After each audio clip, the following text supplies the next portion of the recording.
C'est sur le ponton de Saint-Georges que Nicolas Sarkozy accueille son homologue brésilien Inácio Lula da Silva. Et pour l'occasion, des milliers de personnes attendent avec impatience l'arrivée des deux chefs d'État. Et c'est ensemble qu'ils vont goûter à cette ferveur populaire. L'enthousiasme d'une population qui, depuis longtemps, vit au rythme des deux cultures.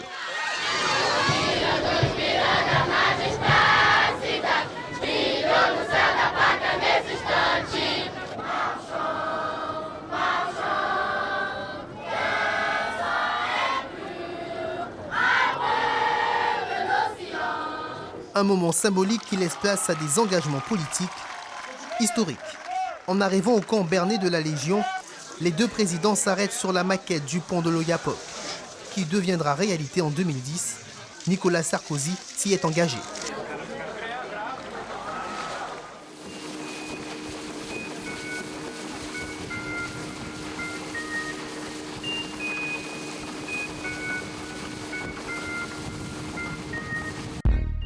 Quand Brasilia et Paris décident soudain en 1997 puis en 2009 de construire un pont binational sur leurs frontières communes, beaucoup ignorent que le fleuve Oyapock sépare sur plus de 500 km un département français d'outre-mer, la Guyane, et un des États de l'extrême nord du Brésil, l'Amapá. Région ultra-périphérique de l'Union européenne, la Guyane partage avec l'Amapá la particularité d'avoir été jusqu'ici notoirement délaissée par leur capitale.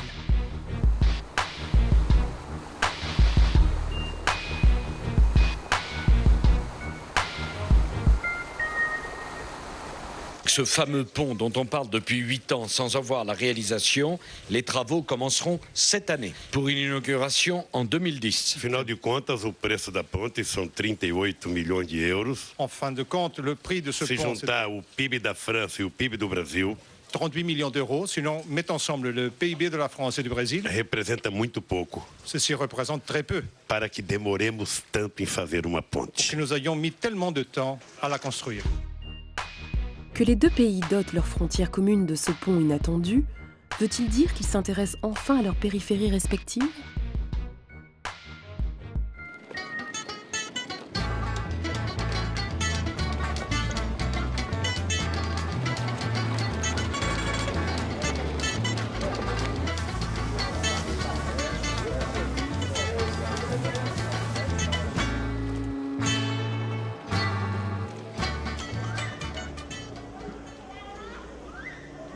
L'ouverture du...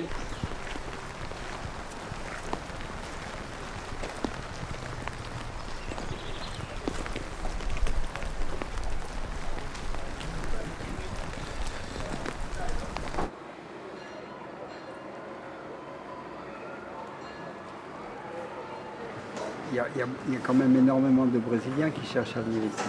Qu'est-ce qu'ils viennent chercher? Ils viennent voler. Ils viennent voler, mais les Brésiliens, ils cherchent... Qu'est-ce qu'ils viennent? Il y a des honnêtes qui viennent, d'accord, mais il y a pas mal qui viennent simplement regarder, faire le tour, pour voir le village comment c'est, pour voler les gens, c'est ça. Hein? Alors maintenant, on n'est pas en sécurité du tout. Avec le pont, ça sera pire. Ils vont surveiller le pont, mais ils ne vont pas surveiller la rivière. Ça veut dire que cette insécurité, elle ne va pas dépendre du pont. Parce que, non. Comme tu dis, elle est là. Elle est là.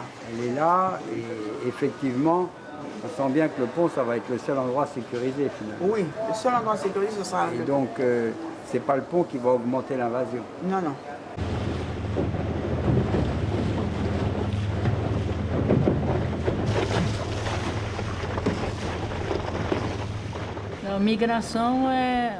La migration, c'est la population brésilienne qui vient vers le nord.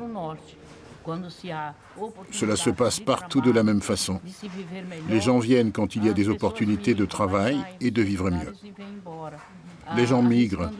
Ils partent de chez eux et viennent tout risquer. On verra bien. Cette immigration, quand elle arrive ici, découvre une autre réalité. Et c'est alors que les services sociaux auront beaucoup de travail pour trouver des emplois à ces personnes et leur donner des conditions de vie décentes.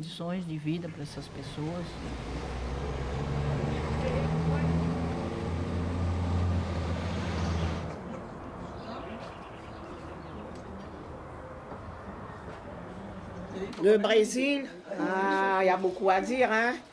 Bon, nous, avant, on est habitués à nous Brésiliens dans le temps. Hein? On est habitués avec les Brésiliens dans le temps, mais maintenant, c'est plus ça. Hein? Ce sont des prédateurs qu'on a maintenant. Hein? Ah oui, ce sont des prédateurs partout où ils passent, ils tuent tout, ils dévastent tout. Tous les pieds doissés, tout ça, les gens vont cueillir ça, mais ils coupent littéralement.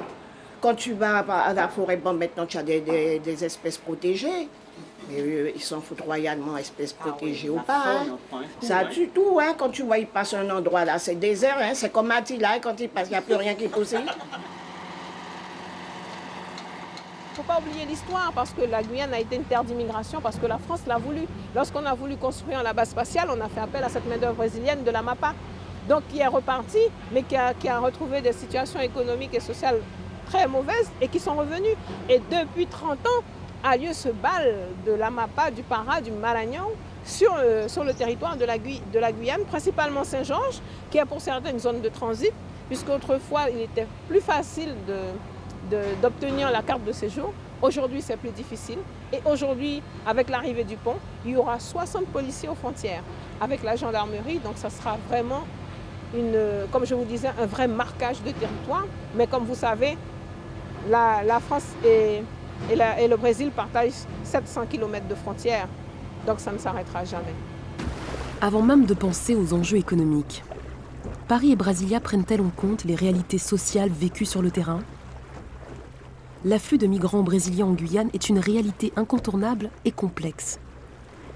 Véritables réfugiés économiques, prêts à tout pour survivre et pensant trouver un Eldorado accessible, ils affluent de nombreux États du Brésil pour traverser coûte que coûte le fleuve Oyapock. Ils représentent au minimum entre 15 et 20% de la population guyanaise. Immigration rime alors le plus souvent avec clandestinité. Climat de tension sur l'Oyapock, fleuve qui sépare le Brésil de la Guyane française. 15 orpailleurs clandestins ont été arrêtés par la police du pays voisin. Les Brésiliens habitant la région ont été révoltés et ont affronté les policiers en pirogue. Outre les avantages sociaux et les subsides français, ce qui motive ces migrants, c'est la convoitise de l'or, richesse traditionnelle du sous-sol guyanais. Les garimpeiros brésiliens, orpailleurs clandestins, délibérément hors la loi, dévastent les filons et grâce à d'opaques réseaux qui s'affichent pignon sur rue, alimentent les trafics et l'insécurité.